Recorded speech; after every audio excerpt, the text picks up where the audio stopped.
The Dragon Republic. When the Dragon Republic, when fire becomes a political weapon. Part 1. Introduction. The aftermath of destruction. Welcome back to the channel.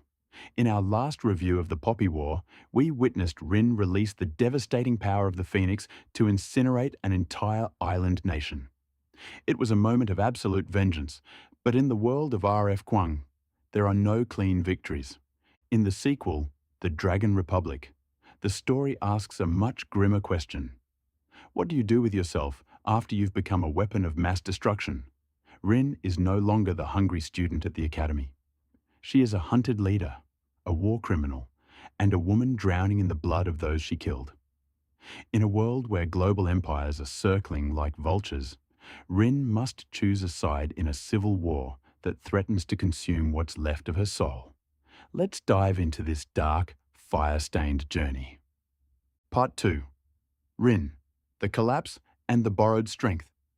Following the horrific events of Book 1, we find Rin at her absolute lowest point, the chains of addiction. Rin is now heavily addicted to opium.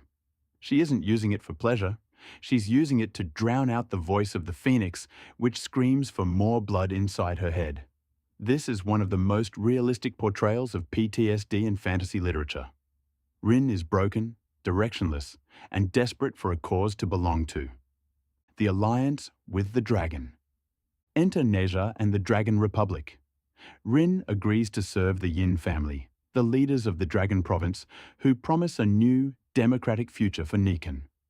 Rin wants to believe she is fighting for something better, but the Keech Tianj, the rising tension, comes from her realization that she is once again being used. She is a pawn in a Game of Thrones where her fire is simply a tool for someone else's ambition. Part 3. Naval warfare and court intrigue. While the first book focused on land battles and guerrilla warfare, the Dragon Republic takes us to the high seas and the corridors of power. A world in transition. R.F. Kuang masterfully builds a world inspired by 19th century Chinese history. We see the arrival of the Hesperians, Westerners who bring strange technology, cannons, and a rigid religion. The clash between the Hesperians' science and the Nikara shamanism creates a fascinating cultural tension. The book explores the danger of inviting foreign powers into a domestic conflict. The sting of betrayal. Betrayal is the primary heartbeat of this novel. Rin places her trust in the wrong people, and the price she pays is measured in the lives of her psyche, her chosen family. The plot twists in this volume are ruthless. You will see characters you thought were allies turn into monsters, and you will see the democracy of the Dragon Republic reveal its own jagged teeth.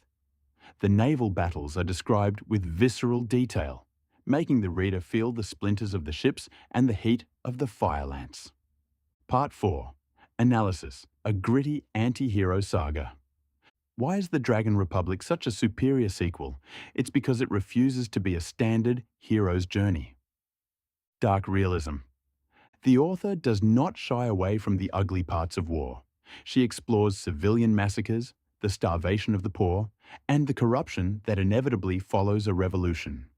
It is a cynical, sobering look at how power erodes morality. The evolution of Rin. Rin's growth in this book is painful to watch.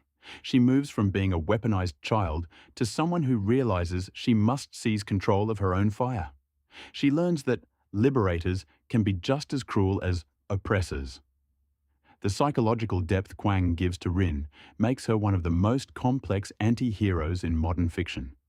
You might not always like her, but you will understand the rage that drives her. Part 5. Conclusion. The flame that never dies. By the end of the Dragon Republic, we are left with a Rin who is completely different. She is isolated, more powerful, and filled with a cold, calculated hatred. The cliffhanger ending sets the stage perfectly for the grand finale of the trilogy. If you enjoy high-stakes grimdark fantasy where the boundaries between good and evil are non-existent, this book is a mandatory read. It is a masterpiece of military fantasy that will leave you thinking long after you close the cover. Thank you for watching this review. Where do you stand in this conflict? Are you Team Rin, or do you think the Dragon Republic is the only hope for Nikan? Let us know in the comments below. Don't forget to like and subscribe to catch our review of the final book in the trilogy, The Burning God.